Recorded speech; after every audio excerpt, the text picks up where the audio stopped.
श्रीविष्णुचित्तकुलनन्दनकल्पवल्लीं श्रीरङ्गराजहरिचन्दनयोगदृश्यम् साक्षात्क्षमं करुणया कमलामिवन्यम् होदामनन्यशरणः शरणं प्रपद्ये। कषायशोभिकमनीयशिखानिवेशम् दण्डत्रयोज्ज्वलकरं विमलोपवीतम् उद्यद्दिनेशनिभमुल्लसदुद्वपुण्ड्रम् रूपं तवस्तु यतिराजदृशोर्ममग्रे। பற்பமெனத்திகள் பைங்கழலும் தன் பல்லவமே விரலும் பாவனமாகிய பைந்துவராட பதிந்த மருங்கழகும் முப்புரி நூலொடு முன்கையிலெந்திய முக்கோல் தன்னழகும் முன்னவர் தந்திடு மொழிகள் நிறைந்திடு முறுவல் நிலாவழகும் கற்பகமே விழி கருணை பொழிந்திடு கமல கண்ணழகும் காரிசுதன் கழல் சூடிய முடியும் கணனச்சிக முடியும் எப்பொழுதும் எதிராசன் வடிவழகென் இதயத்துளதால் இல்ல எனக்கெதிரில்ல எனக்கெதிரில்ல எனக்கெதிரே. ஸ்ரீமத்யை விஷ்ணு சித்தாரிய மனோநந்தன ஹேதவே நந்தநந்தன சுந்தரியை கோதாயை நித்யமங்களம். ஸ்ரீமதே ரம்யஜா மாத்ருமுனீந்திராய மகாத்மனே ஸ்ரீரங்கவாசினே பூயாத் நித்யஸ்ரீர் நித்யமங்களம்.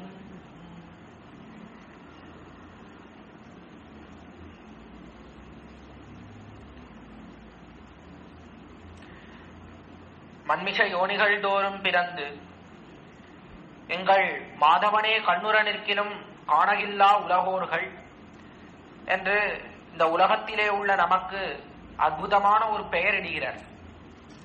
நாம் எப்படிப்பட்டவர்கள் என்றால், இந்த லோகத்திலே மாதவனே அந்த எம்பெருமான் பிராட்டியோடே இந்த லோகத்திலே மன்மிஷ யோனிகள் தோறும் பிறந்து என்று எத்தனையோ ஜென்மங்கள் இந்த லோகத்திலே வந்து அவனே திருவவதாரம் செய்தாலும் மீனாகவும் ஆமையாகவும் வராகமாகவும் நரசிம்மமாகவும் வாமன ராமகிருஷ்ணாதி அவதாரங்கள் பற்பல செய்தாலும் நாம் எப்படி இருக்கிறோம் என்றால், மாதவனே கண்ணுற நிற்கிலும் காணகில்லா உலகோர்கள்.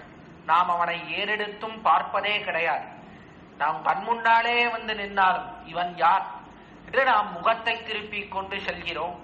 அவனே அனுஷ்டித்து காட்டுகிறான். தன்னை தொழ வேண்டும், எம்பெருமானை தொழ வேண்டும் என்பதை நடத்தி காட்டினான் ஸ்ரீராமபிரான். தொழுது காட்டினான். ஸ்ரீ ரங்கநாதரை தானே சேவித்து காட்டினான். ஸ்ரீ கண்ணபிரான் அவன் வார்த்தையாக வெளியிட்டான், என்னுடைய காலிலே விழு, நான் அனைத்து பாபத்திலிருந்தும் உன்னை விடுவித்தவனாக ஆக்குகிறேன் என்றான் கண்ணன். அவனுடைய வார்த்தையும் மதிக்கவில்லை. நாம் ராமனாக பிறந்து தானே ஸ்ரீ ரங்கநாதனாகிற எம்பெருமானுக்கு அயோத்தியிலே இருந்த பெருமாளுக்கு திருவாராதனம் பண்ணி அவனை தொழுது காட்டினான். அதையும் நாம் ஏறெடுத்தும் பார்க்கவில்லை.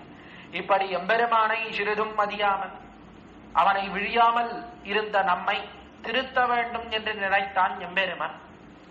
அதனாலே அவன் பார்த்தான், இந்த லோகத்திலே இருப்பவர்களை திருத்த வேண்டுமே, ஆனால் அது நம்மால் முடியாத காரியம்.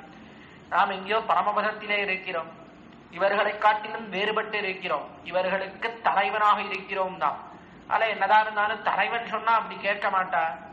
இவர்கள் கூடவே இருப்பவர்களை வைத்து இவர்களை திருத்த வேண்டும் நினைத்தான். அதனாலே நம்மை போலே இந்த லோகத்திலே பற்பல காலம் பிறந்து உழன்று வந்த ஒரு 10 ஜீவாத்மாக்கள் 10 பேரை தேர்ந்தெடுத்தான்.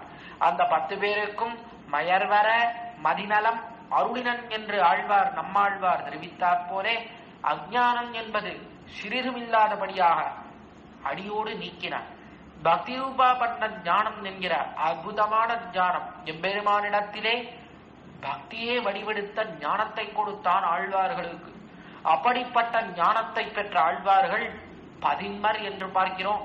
10 பேர் என்பதை சுவாமி மணவாள மாமுனிகள் தம்முடைய உபதேச ரத்தினமாலையிலே அற்புதமாக எடுத்து காட்டுகிறார். பொய்கையார் பூதத்தார் பேயார் புகழ்மரிசை ஐயனருள்வாரன் சேரல் அருகோன் துய்ய பட்டநாதன் அன்பர்தாள் தூளி நற்பானன் நன் கலியன் நீதிவர் தோற்ற தடவோ அமிங்கு. பொய்கையார் பொய்கையாழ்வார், பூதத்தாழ்வார், பேயாழ்வார், திருமழிசை ஆழ்வார், நம்மாழ்வார், குலசேகர ஆழ்வார், பெரியாழ்வார், தொண்டரடிப்பொடியாழ்வார், திருப்பானாழ்வார், திருமங்கையாழ்வார் என்று சொல்லக்கூடிய இந்த 10 ஆழ்வார். அப்படிப்பட்ட இந்த 10 ஆழ்வார்களும் இதுவரை தோற்ற தடவாமிங்கு என்ற இந்த கிரமத்திலே அவதரித்தார்கள். அவர்கள் அபாரமான பெருமைகளோடே கூடியிருக்கக்கூடியவர்கள். மிகுந்த பக்தியிலே ஆழ்ந்திருந்தபடியாலே, அந்த பக்தியிலே ஊன்றி இருந்தபடியாலே, அதிலே ஆழங்கால்பட்டு ஆழத்திலே மூழ்கி இருந்தபடியாலே, பெருமானிடத்திலே பக்தியே வடிவெடுத்தவர்களாகையாலே இவர்கள் ஆழ்வார்கள்னு பேர் பெற்றார்கள். அப்படிப்பட்ட இந்த 10 பேரினுடைய பெருமையும் பேசுவதற்காக ஒரு அற்புதமான நிகழ்ச்சியை இவ்விடத்திலே ஏற்படுத்தி இருக்கிறார்கள். ஆழ்வார்கள் அவர்களுடைய அமுத வார்த்தைகள் அதை பேசும்படியான ஒரு ஏற்பாடை இவ்விடத்திலே செய்திருக்கிறார்கள். அதற்கு சேர இன்றைய தினம் முதல் நாள். அதனாலே ஆழ்வார்களிலே முதல்வரை பற்றி யதா அவகாசம் யதா மதி இந்த போட்டியில விண்ணப்பிக்கலாம்னு தொடங்கிறேன். இதெல்லாம் முதல்வர் யார் ஆழ்வார்களுக்குள்ளே என்றால் அதையும் சுவாமி மணவாள மாமுனிகளே தீர்த்து வைக்கிறார் தம்முடைய உபதேச ரத்தினமாலையிலே. அந்த சமாதானத்தையும் தெரிவிக்கிறார். மத்துள்ள வாழ்வார்களுக்கு முன்னே வந்துதித்து நத்தமிழால் நூல் செய்து நாட்டை உய்த்த பெற்றிமையோர் என்று முதல் ஆழ்வார்கள் என்னும் பெயர் இவர்க்கு நின்னதுலகத்தே நிகழ்ந்து என்று 3 பேர், பொய்கையார், பூதத்தார், பேயார், இவர்கள் 3 பேரும் மத்துள்ள வாழ்வார்களுக்கு முன்னே வந்துதித்து மற்ற ஆழ்வார்களுக்கும் முன்பாக வந்து அவதாரம் செய்தார்கள். எல்லா ஆழ்வார்களுக்கும் முதல்ல வந்து பிறந்தார்கள். படிப்பட்ட இவர்கள் நத்தமிழால் நூல் செய்து நாட்டை உய்த்தார் என்ற அற்புதமான பாசுரங்களாலே நாட்டை திருத்தின பெற்றிமையோர் முதலாழ்வார்கள். அதனாலே இவர்களுக்கு முதலாழ்வார்கள், முதலிலே பிறந்தபடியாலே முதலாழ்வார்கள் என்றே பெயர் ஏற்பட்டது. அப்படிப்பட்ட இந்த ஆழ்வார்களுக்குள்ளே முதலாழ்வார்களிலேயும் முதல்வர் யார் என்றால் அவர்தான் பொய்கை ஆழ்வார். இவர்கள் 3 பேரும் ஐப்பசி மாசத்திலே திருவோண நட்சத்திரம் என்ன, அவிட்ட நட்சத்திரம் என்ன, சதய நட்சத்திரம் என்ன, இந்த 3 நாட்களிலே வந்து அவதரித்தார்கள். அதிலே முதல்ல திருவோணத்திலே அவதரித்தவர் என்றால் அவர் ஸ்ரீ பொய்கை ஆழ்வார் என்று பார்க்கிறோம். அவர் பொய்கை ஆழ்வார் ஏன் அவருக்கு பேர் ஏற்பட்டதுன்னா அவர் ஒரு பொய்கையிலே வந்து பிறந்த ஒரு குளத்திலே வந்து பிறந்தார். ஸ்ரீ காஞ்சிபுரத்திலே யதோக்தகாரி சன்னதி என்ற விடத்திலே யதோக்தகாரி சொன்னவண்ணம் செய்த பெருமாள் என்ற அற்புதமான எம்பெருமானினுடைய சன்னதி இருக்கிறது காஞ்சிபுரத்திலே. அப்படிப்பட்ட அந்த எம்பெருமானுடைய சன்னதிக்கு அருகிலே ஒரு குளம் இருக்கிறது. அற்புதமான குளம். இன்றைய தினமும் போனால் சேவிக்கலாம் அந்த குளத்தை.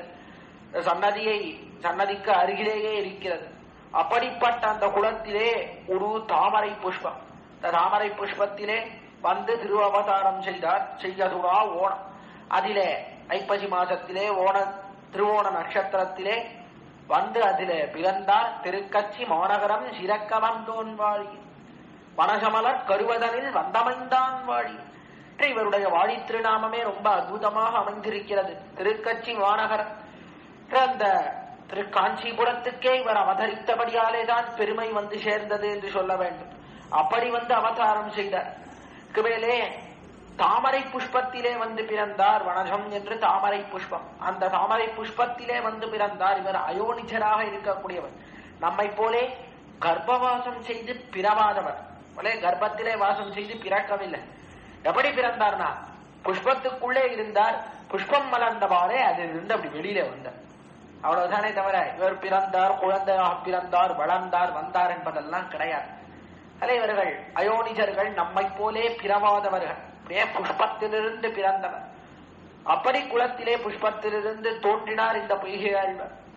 பிறக்கும் காலத்திலேயே எப்படி இருந்தார்னா எம்பெருமானிடத்திலே பக்தியோடு இருந்தார். மிகுந்த பக்தி.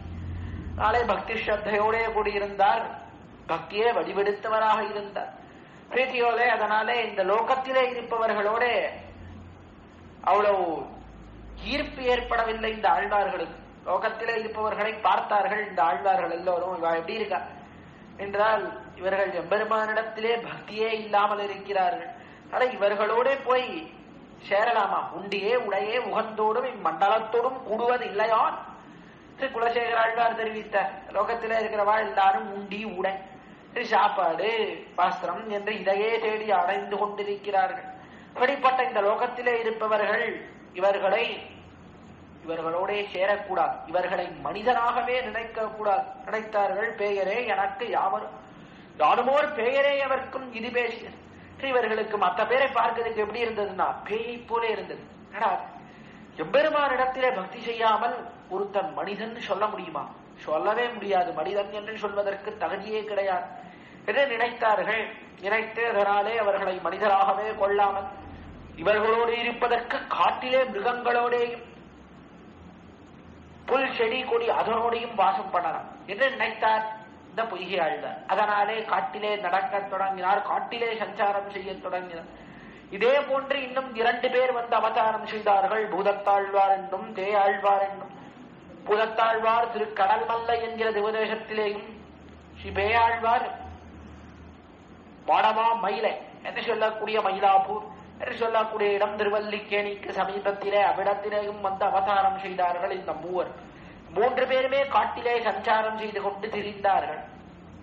அப்பொழுது ஒரு நாள் 3 பேரும் திருக்கோவலூர் என்று சொல்லக்கூடிய ஒரு திவதேசம், படிப்பட்ட திவதேசம் விழுப்புரம் மாவட்டத்தில அவ்விடத்திலே பக்கத்திலே இருக்கிறது, விழுப்புரத்துக்கு சமீபத்திலே இருக்கிறது.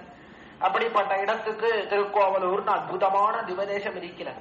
அப்படிப்பட்ட அந்த திவதேசத்துக்கு சமீபத்திலே எல்லோரும் சுத்தி கொண்டு வந்து சேர்ந்தார்கள். அந்த இடத்துக்கு 3 பேருக்கும் ஒருத்தர் தெரியாது, காட்டிலே சஞ்சரிச்சுட்டு இருந்தா. ஒரு நாள் எம்பெருமானுடைய சங்கல்பத்தினாலே 3 பேரும் இந்த திருக்கோவலூருக்கு சமீபத்திலே வந்தார்கள். திடீர்னு பெருசா மழை பெய்ய தொடங்கிட்டு, பெரிய மழை, பெரிய சூறை காற்று வீச தொடங்கிட்டு, புயல் அடித்தா போல இருந்த மழை செஞ்சாவது ஒதுங்கணுமே, காட்டில எப்படி சஞ்சரிக்கிறது? இந்த திருக்கோவலூரிலே அவ்விடத்திலே ஒரு முனிவரினுடைய ஆசிரமமானது அவ்விடத்திலே இருந்தது. அதை பார்த்தா சரி, இந்த முனிவருடைய ஆசிரமத்திலே முன்னாடி அவ்விடத்திலே கொஞ்சம் ஒதுங்கலாம் மழை நினைத்தார். முதல்வராக இருக்கக்கூடிய பொய்கை ஆழ்வார் நேரா அவ்விடத்திலே உள்ள போனார். உள்ள போய் அவ்விடத்திலே இந்த முனிவர் இடத்திலே கேட்டு, அவ்விடத்துல அந்த முன்னாடி இடைகை சொல்லக்கூடிய இடம், முன்பாஷம் வராண்டான்னு சொல்றோமே, அந்த இடம் முன்னாடி இந்த கூரை போட்டு இருக்கக்கூடிய இடம், வீட்டுக்கு வெளியேவும் இல்லாமல் வீட்டுக்கு உள்ளேயும் இல்லாமல் நடுவிலே இருக்கக்கூடிய இடம், அதுக்குதான் வராண்டான்னு பேர். அந்த இடத்திலே மழைக்கு ஒதுங்கி இருந்தார். அப்பொழுது பொய்கை ஆழ்வார். அப்பொழுது வந்து சேர்ந்தார் 2வது ஆழ்வாரான பூதத்தாழ்வார். அந்தவாறே அவர் வந்து கேட்டார், அடியேன் உள்ளே வரலாமா அப்படின்னு கேட்டார் பூதத்தாள். பார்த்தார் பொய்கை ஆழ்வார், அவர் உள்ளே சயனித்துக் கொண்டிருந்தார். பொய்கை ஆழ்வார் அடியேன்னு சொல்றார். பெருமான் இடத்துல ஏதோ ஒரு விசுவாசம் இருக்கிறது, பக்தி இருக்கிறது இவருக்கு, அதனாலே இவரை உள்ளே விடலாம் நினைத்தார் பொய்கை ஆழ்வார். ஒருவர் படுக்கலாம், 2 உட்காரலாம், உள்ளே வாரும் சொன்னார் பொய்கை ஆழ்வார். ஒருத்தர் படுத்துக்கலாம், 2 பேர் உட்கார்ந்துக்கலாம். 2 பேர் படுத்துக்க இடம் இல்ல, கொஞ்சம் சிறிய இடமா குறுகின இடமாக இருக்கிறது, இருந்தாலும் 2 பேரும் உட்கார்ந்துக்கலாம் வாழ் அழைத்தார். அழைத்தவாறே பொய்கை ஆழ்வாரும் வந்தார், பூதத்தாழ்வாரும் உள்ளே வந்தார். அவ்வாறே 2 பேரும் சேர்ந்து எம்பெருமானுடைய குணங்களை எல்லாம் பேசிக் கொண்டிருந்தார்கள். அப்பொழுது 3வதாக வந்து சேர்ந்தார் ஸ்ரீ பேயாழ்வார். அவர் வந்து அவரும் கேட்டார், அடியேன் உள்ளே வரலாமா அப்படின்னு கேட்டார். கேட்டவாறே 2 பேரும் பார்த்தார்கள், ஓ இவரும் எம்பெருமானிடத்திலே பக்தியோட இருப்பவர் போலும் என்று. ஒருவர் படுக்கலாம், 2 உட்காரலாம், 3 நிற்கலாம், உள்ளே வா 3 பேர் சேர்ந்து நிற்கலாம் தெரிவித்தா. 3 பேரும் அவரும் உள்ளே நுழைந்தார். அந்த இடைகளிலே 3 பேரும் நின்று கொண்டும் எம்பெருமானுடைய அந்த பகவத் விஷயத்தை பேசிக்கொண்ட இடத்திலே இருந்தார்கள். பொழுது இருந்த காலத்திலே திடீர்னு அவர்களை யாரோ ஒருவன் நெருக்குகிறா போல இருந்தது. பெரிய கூட்டம் ஒண்ணு வந்து சேர்ந்தா போல இருந்தது. அது என்ன கூட்டம்னு தெரியலையே, யார் வந்து சேர்ந்தா? 3 பேர் தானே இருந்தோம். இருட்டு வேற, மழையினாலே இருட்டு, 3 பேர் தானே இருந்தோம். யார் இந்த இடைகளுக்குள்ளே இவ்வளவு பேர் கூட்டமா நிற்கிறா போல இருந்தது. யாருன்னு தெரியவில்லை. அவ்விடத்துல அந்த 3 பேருக்கும் யார்? எம்பெருமான். அவன் வந்து விட்டான். திருக்கோவலூர்லே ஆயனார் என்று சொல்லக்கூடிய எம்பெருமான் அவன் வந்து சேர்ந்தான். அந்த இடைகளிக்கு இப்படி வந்தான், பிராட்டியோட வந்தான். எல்லோரோடையும் வந்து சேர்ந்தான் நித்தியசூரிகள் சகிதனாக. அவர்களை வந்து நெருக்கிறார். 3 பேரும் ஒரே இடத்துல இருக்காரு. சரி, எம்பெருமான் எப்படி இருக்கக்கூடியவன்? ஒவ்வொரு ஆழ்வாரையும் தனித்தனியாக பின்தொடரக்கூடியவன். ஆழ்வார்கள் யாராவது தன்னிடத்திலே பக்தியோட இருந்தால் அவர்கள் இருக்கக்கூடிய இடத்துக்கே செல்லக்கூடியவன். இதனாலே பொய்கை ஆழ்வார், பூதத்தாழ்வார், பேயாழ்வார் 3 பேர் பின்னாடியும் தனித்தனியா சுத்திட்டு இருந்தான் இந்த எம்பெருமான். 3 பேரும் ஒரே இடத்துல கூடிவிட்டா அந்த இடத்துல இல்லாமல் இருப்பார்கள். அதனாலே வந்து சேர்ந்தான் திருக்கோவலூருக்கு. அந்த இடைகளிலே பெரிய உருவத்தோட வந்து சேர்ந்த அவர்களை நெருக்கினான். அவ்விடத்தில் நெருக்கினவாறே பார்த்தார்கள் அவர்கள் எல்லோரும். கூட்டம் நெருக்குகிறது, யார் இது, என்ன கூட்டம் இது என்பதை தெரிந்து கொள்ள வேண்டும் என்று நினைத்தார்கள் அந்த 3 பேரும். அதனாலே ஒரு விளக்கேற்ற வேண்டும் என்று நினைத்தார்கள். நினைத்தபடியாலே இதுல மூத்தவராக இருக்கக்கூடியவர் பொய்கை ஆழ்வார். அவர் தான் முதல்ல விளக்கை ஏற்ற வேண்டும் என்று நினைத்தார். அவர் ஒரு விளக்கை ஏற்றினார். என்ன விளக்கை ஏற்றினார் என்றால், எம்பெருமான் அவனையே ஒரு விளக்கா ஏற்றிட்டார்.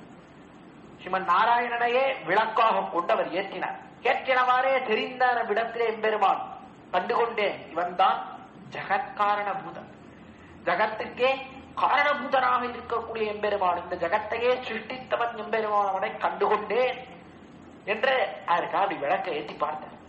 உடனே பார்த்தார் அடுத்த ஆழ்வார் பூதத்தாழ்வார், அவர் ஒரு விளக்கை ஏற்றினார். அவர் என்ன விளக்கை ஏற்றினார்? பொய்கை ஆழ்வார் எம்பெருமானை விளக்காக ஏற்றினார். பூதத்தாழ்வார் அந்த எம்பெருமானிடத்திலே பக்தியை விளக்காக ஏற்றினார். அன்பே தகழியா ஆர்வமே நெய்யாக இன்புருவு சிந்தை இடுதிரியா நண்புருகின் ஞானச் சுடர் விளக்கேற்றினேன். பக்தியை விளக்காக ஏற்றினார். அவரும் பார்த்தார், இல்ல இல்ல, இவன் ஜெகத்காரண பூதன் மட்டுமன்று, இவன் தான் நாராயணன், எல்லா வஸ்துக்களுக்கும் சரீரமாக இருக்கக்கூடியவன், எல்லா வஸ்துக்களுக்கும் உள்ளேயும் இருக்கக்கூடியவன், எல்லா வஸ்துக்களுக்கும் மந்தராத்மாவாக இருக்கக்கூடியவன் இவன் தான் என்று தெரிவித்தார் பூதத்தாழ்வார். பார்த்தாழ்வார் 2 பேரும் விளக்க ஏற்றினவாறே கண்டுகொண்டார். 3வது ஆழ்வாரான பெயாழ்வார், திருக்கண்டேன் பொன்மேனி கண்டேன், திகழ் மறுக்கண் நனிநிறமும் கண்டேன், செருக்கிழரும் பொன்னாழி கண்டேன், பொய்சங்கம் கை கண்டேன், என்னாளி நண்பால் இன்னு நான் கண்டுகொண்டேன், பார்த்தேன், எம்பெருமானை பார்த்து விட்டேன் என்று தெரிவிக்க தொடங்கினார். பேயாழ்வார் அனுபவத்தை செய்தார். 2 பேர் விளக்கேற்றினார். 3வது ஆழ்வார் அனுபவத்தை செய்தார் என்று பார்க்கிறோம். எப்படி விளக்கேற்றினார்? அதிலேயும் முதல் ஆழ்வார் இருக்காரு பொய்கை ஆழ்வார். இவர் விளக்கேற்றின பிரகாரமே ரொம்ப அற்புதமாக இருக்கக்கூடியது. இவர் விளக்கை ஏற்றின போதே எல்லோரினுடைய இருளும் அடங்கும்படியாக விளக்கை ஏற்றினார். அது இவருடைய விளக்குக்கு உண்டான பிரபாவம். திருக்கோவலூர் இடகரியிலே உள்ள இருள் மட்டும் போக வேண்டும் என்று விளக்கை ஏற்றவில்லை, லோகத்திலே இருக்கக்கூடிய இருளை நீக்க வேண்டும் என்றபடியாலே விளக்கை ஏற்றினார். இவர் விளக்கேற்றின லோகத்துல இருள் போகுமா என்றால் போ, அப்படிப்பட்ட விளக்கு தான் இவருடையது. இப்படி என்ன விளக்கேற்றினார் என்றால், வையம் தகழியாவார்கடலே நெய்யாக செய்ய கதிரோன் விளக்காக செய்ய சுடராய் நானுக்கே சூட்டினேன் சொல் மாலை இடராழி நீங்குகவே என்று தெரிவிக்கிறார். அற்புதமா, வையம் தகழியா வார் கடலே நெய்யா. எப்படி விளக்கேற்றினார்? வையம் தகழியா என்று லோகம், இந்த வையம் என்று சொல்லக்கூடிய இந்த பூமி இருக்கிறது, இந்த லோகத்தையே தகழியா என்று ஒரு அகல் விளக்காக கொண்டார். தகழி என்றால் அகல் விளக்கு, அகல் விளக்காக கொண்டார். அதே போது தாலி என்று இந்த லோகத்திலே பேச்சிலே வழக்கிலே இருக்கிறது. அது இந்த காலத்திலே தகழி என்று இருந்தது. அப்படி இந்த வையத்தையே இந்த லோகத்தையே ஒரு விளக்காக கொண்டார், அகலாக கொண்டார். வார் கடலே நெய்யாக என்று பெரிய ஒரு சமுத்திரம், அந்த சமுத்திரம் பார்க்கடல் என்று சொல்லக்கூடிய சமுத்திரங்கள் 7 சமுத்திரங்கள் இருக்கிறது என்று பார்க்கிறோம். உப்பு கடல் மேலே தயிர் கடல், பார்க்கடல், நெய்க்கடல், கரும்பு கடல் என்றெல்லாம் 7 கடல்கள் இருக்கிறது. அப்படிப்பட்ட அந்த கடலையே நெய்யாக கொண்டார். பார்க்கடலே நெய்யாக, நெய்ய கதிரோன் விளக்காக, அதற்கு மேலே கதிரோன் என்று சொல்லக்கூடிய கதிரவன் சூரியன், அந்த சூரியனை விளக்காக என்று விளக்காக ஏற்றினார் இந்த பொய்கை ஆழ்வார். கதிரோன் கதிரவனான சூரியனை விளக்காக கொண்டார். கொண்டு செய்ய சுடராழியான் அடிக்கே சுட்டினேன் சொல்மால் என்ற அந்த எம்பெருமானுக்கு விளக்கேற்றினேன்னு தெரிவித்தார். கூட அற்புதம். விளக்கேற்றின பிரகாரம் இருக்கிறதே ரொம்ப ஆச்சரியமாக இருக்கக்கூடியது. ஏன் என்றால், முதல்ல விளக்குக்கு என்ன சொன்னார்? வையம் தகழியாக, அகலாக எதை கொண்டேன் என்றால் பூமியை கொண்டேன்னு சொன்ன. பூமி எப்படி இருக்கக்கூடியது என்றால் அது கடின பதார்த்தம், கடின பதார்த்தமாக இருக்கக்கூடியது. அதனாலே விளக்கு, அகல் விளக்கானது எப்படி இருக்கு? கடினமா இருக்கு. கடினமான பதார்த்தத்திலே தானே நெய் ஆகிற திரவ பதார்த்தத்தை விட முடியும். அதனாலே கடினமான பதார்த்தமான அகலை விளக்கு, அகல் விளக்கு, அதற்கு என்ன பண்ணணும்? கடினமான பதார்த்தமான லோகத்தையே கொண்டார். அதற்கு மேலே நெய் எப்படி இருக்கிறது என்றால் திரவ பதார்த்தமா இருக்கு. அதனால என்ன பண்ணார்? திரவ பதார்த்தம், லிக்விடாக இருக்கக்கூடிய கடல், சமுத்திரம், அதையே நெய்யாக கொண்டார், நெய்யாக கொண்டு ஏத்தினார். அதற்கு மேலே வெய்ய கதிரோன் என்ற கதிரவன், சூரியன், அவனை விளக்கா ஏத்தினார். ஏன்? சூரியன் எப்படி இருக்கிறான்? அவன் தன்னடையே ஒளிவிடக்கூடியவனாக இருக்கிறான், ஒளியை பிரகாசிக்கக்கூடியவனாக இருக்கிறான். லூமினஸ் ஆப்ஜெக்ட் என்று சொல்ல வேண்டும். அப்படி வெளிச்சத்தை தரக்கூடியவனாக இருக்கிறான். அதனாலே இந்த சூரியனை விளக்காக ஆக்கினார். அப்படி விளக்காக ஏற்றினார் இடத்திலே. அப்படி விளக்கேற்றின பெருமை இந்த பொய்கை ஆழ்வாருக்கு உண்டு என்று பாதிக்கிறோம். அப்படி விளக்கை இவர் ஏற்றினார். ஏன்னா இப்படி விளக்கேற்றதான் ஒரு சந்தேகம் வருது. ஏன் சாதாரணமா விளக்கேற்ற முடியாத? சாதாரணமா ஒரு அகல் விளக்கை கொண்டு, ஒரு நெய்யை கொண்டு, ஒரு திரியை கொண்டு விளக்கேற்ற வேண்டித்தானே. இதுக்கு எதுக்கு இவர் என்னவோ பெரிய லோகத்தை விளக்காக கொண்டு, ஒரு சமுத்திரத்தை நெய்யாக கொண்டு, சூரியனை நெருப்பாக கொண்டு ஏன் இவர் ஏற்ற வேண்டும் என்று ஒரு சந்தேகம் கிளம்புகிறது. ஏன் இப்படி ஏற்றினார்னா, சாதாரணமா, அதான் முதல்ல தெரிவித்தேன், சாதாரணமா இவர் விளக்கேற்றி இருந்தாரே ஆனால் திருக்கோவலூரிலே இருக்கக்கூடிய இருள் மட்டும்தான் போயிருக்கு. ஆனால் இப்படி விளக்கேற்றினால்தான் லோகத்துல இருக்கக்கூடிய இருள்லாம் போகும். ஏன்? லோகத்துல அப்படி என்ன இருள் இருக்கு என்றால், இருளாவது அஞ்ஞானம். இருள்னா அஞ்ஞானம், தவறான ஞானம். தவறான ஞானத்தோட கூடியிருக்கிறார்கள் லோகத்திலே இருக்கக்கூடியவர்கள்லாம். ஏன்? என்ன ஞானம்? இந்த லோகத்திலே எத்தனையோ மதத்தை சேர்ந்தவர்கள் எல்லோரும் இருக்கிறார்கள். அல்ல என்ன சொல்றார் என்றால், சூன்யவாதிகளாக இருக்கிறார்கள். சூன்யம், எல்லாம் சூன்யம் தான், எதுவுமே கிடையாது. சூன்யம்னா என்ன? எல்லாம் போய், இந்த லோகத்திலே எந்த வஸ்துவுமே கிடையாது, எதுவுமே கிடையாது என்று தெரிவிக்கிறார்கள் சில பேர். அப்படி சில பேர் இருக்கிறார்கள். சில பேர் என்ன பண்றார்? லோகத்துல வேணா எல்லாம் இருக்கும், ஆனா அதுக்கு தலைவனாக எம்பெருமான்னு ஒருத்தன் கிடையாது, பகவான் ஒருத்தன் கிடையாது, ஸ்ரீமன் நாராயணன் ஒருத்தன் கிடையாது. இந்த லோகத்தை நிர்வகிக்க கூடியவன் ஸ்ரீமன் நாராயணன் என்பது தவறு. அவன் கிடையாது, முழுமுதற் கடவுள் அவன் கிடையாது, அவன் தலைவன் கிடையாது என்று சில பேர் தெரிவிக்கிறார். இதெல்லாம் தான் இந்த லோகத்திலே இருக்கக்கூடிய இருள், அஞ்ஞானம். அப்படிப்பட்ட இந்த இருளை போக்க வேண்டும் நினைத்தேன். அதற்கு என்ன பண்ணோம்? விளக்கேற்ற வேண்டும், ஞானத்தை கொடுக்க வேண்டும். என்ன ஞானம்? இந்த பாசுரத்திலே எங்க கொடுத்தார் ஞானத்தை? முதல்ல என்ன சொன்னார்? வையம் தகழியாக. முதல்ல வையம் தான். வையம், இந்த லோகம் எப்படி இருக்கக்கூடியது? ஆச்சரியம் தான். ஆச்சரியமான பதார்த்தங்களை எல்லாம் உள்ளே அடக்கி வைத்திருக்கிறது இந்த லோகமானது. எவ்வளவு அற்புதமா இருக்கு. முதல்ல இந்த லோகமே ஒரு அற்புதம். லோகம் எப்படி இருக்கிறது? பெரிய லோகம். இந்த லோகம் எங்கே இருக்கிறதுன்னா அண்டம் என்று சொல்லக்கூடிய இந்த லோகம். இந்த லோகமானது பெரிய ஆவரண ஜலம் என்று சொல்லக்கூடிய அந்த ஜலத்திலே மிதந்து கொண்டிருக்கிறது. அண்டமானது முட்டை வடிவிலே இருக்கிறது. இதுல 14 லோகங்கள் இருக்கிறது. மேலே 7 லோகம், பூமிக்கு மேலே 7 லோகம், கீழே 7 லோகம், ஆக 14 லோகம். 14 லோகம் கொண்ட இந்த அண்டமானது ஒரு ஜலத்தில மிதந்து.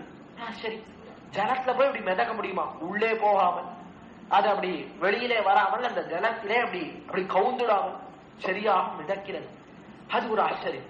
அதற்கு மேலே இந்த அண்டத்துக்குள்ளே பார்த்தோமே ஆனால் நம்முடைய பூமி, இதுவும் ஒரு ஆச்சரியமான பதார்த்தங்களை எல்லாம் உள்ளே அடக்கிறதாக நதி ஓடுகிறது. இப்படி எத்தனையோ பதார்த்தங்களோடு அற்புதமாக இருக்கிறது இந்த பூமியாக, ஒரு அற்புதமாக இருக்கிறது. அப்படி இருக்கக்கூடிய பூமி. அதற்கு மேலே வார்கடலே நெய்யாக, வார்கடலை நெய்யாக கொண்டேன்னு சொன்னார். வார்கடல், கடல் எப்படி இருக்கு என்றால் அற்புதமான அலைகளோட கூடியிருக்கு. அற்புதம். கடல்ல எங்காவது அலை ஓயர்தே இல்லைங்க.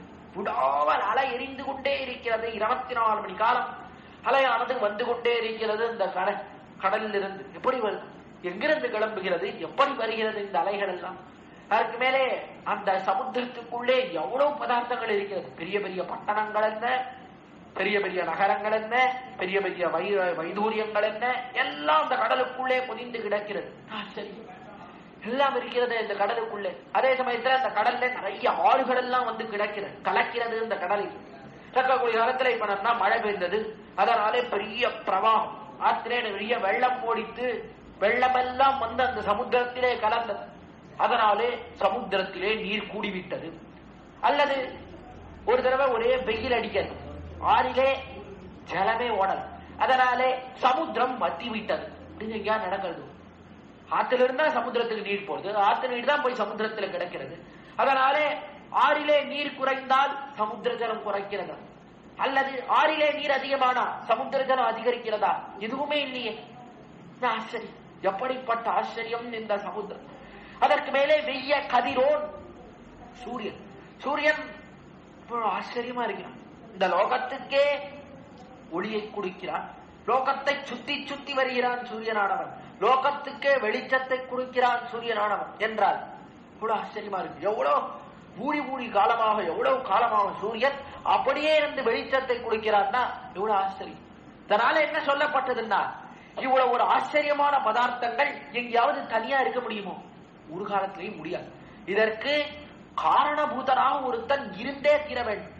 ஒரு எம்பெருமான் ஒருத்தன் இருக்கு, கண்டிப்பாக ஒருத்தன் இருந்தே தீர வேண்டும். அதனாலே ஒருத்தன் இருக்கிறான் என்றதுனால என்ன சொல்ற, சூன்யவாதத்தை முதல்ல அறுத்தார்.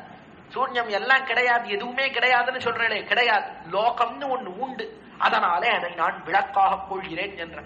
அதற்கு மேலே லோகம், சமுத்திரம், சூரியன் முதலிய அற்புதமான பதார்த்தங்கள் எல்லாம் இருக்கிறதுனால இதை ஒருத்தன் சிருஷ்டித்திருக்க வேண்டும். இதற்கு தாரகமாக இதை தரிக்கக்கூடிய ஒருத்தன் இருக்க வேண்டும். அவன் தான் செய்ய சுடராழியான், அவன் தான் அந்த எம்பெருமான், காரணபூதன் அவன் தான் என்பதை நிஷ்கரிசிக்கிறார், ஸ்பஷ்டமாக எடுத்து காட்டுகிறார். அதனாலே லோகத்திலே இருக்கக்கூடிய இருளாகிற அஞ்ஞானத்தை போக்குகிறார் எம்பெருமான். ஸ்ரீமன் நாராயணன் தான் ஜகத்துக்கு காரணபூதன், அவன் தான் முழுமுதற் கடவுளாக இருக்கக்கூடியவன், அவன் தான் தலைவனாக இருக்கக்கூடியவன் என்பதை முதல் பாசுரம் வாய் திறந்து 4000 திவ்ய பிரபந்தத்திலே முதல்ல அவதரித்த முதல் பாசுரத்திலேயே அப்படி ஸ்பஷ்டமாக எடுத்து வெளியிடுகிறார். அப்படிப்பட்ட நாக்வன்மையோட கூடினவர் பொய்கையாழ்வார் என்பதிலே எந்த சந்தேகம் கிடையாது. அதனால தான் லோகத்தை விளக்காக கொள்கிறார் என்று அற்புதமாக எடுத்து காட்டுகிறார்கள் நம்முடைய பூர்வர்கள். அப்படி விளக்காக கொண்டு பார்த்தார் எம்பெருமானை. செய்ய சுடரோ அழியார், அற்புதமான சக்கரத்தோட கூடியிருக்கக்கூடிய எம்பெருமான் அடிக்கே. அதனால என்ன பண்ணணும்னா, இந்த லோகங்களுக்கெல்லாம் தலைவனாக இந்த லோகத்தோட கூடியிருக்கக்கூடிய அந்த எம்பெருமான் அவனுடைய திருவடிக்கு நாம் கைங்கரியம் செய்ய வேண்டும். அந்த திருவடிக்கு நாம் அடிமைப்பட்டவர்கள் என்பதை தெரிந்து கொள்ள வேண்டும். அந்த திருவடிக்கு நாம் இடைவிடாமல் பல கைங்கரியங்களை செய்ய வேண்டும். கைங்கரியம்ன்றது எப்படி பண்ணலாம் என்றால், மனசாலே கைங்கரியம் செய்யலாம், வாக்காலே வாயாலே கைங்கரியம் செய்யலாம், அதே போன்று கையாலேயும் கைங்கரியம் செய்யலாம். அதுல நான் என்ன பண்ண போறேன்?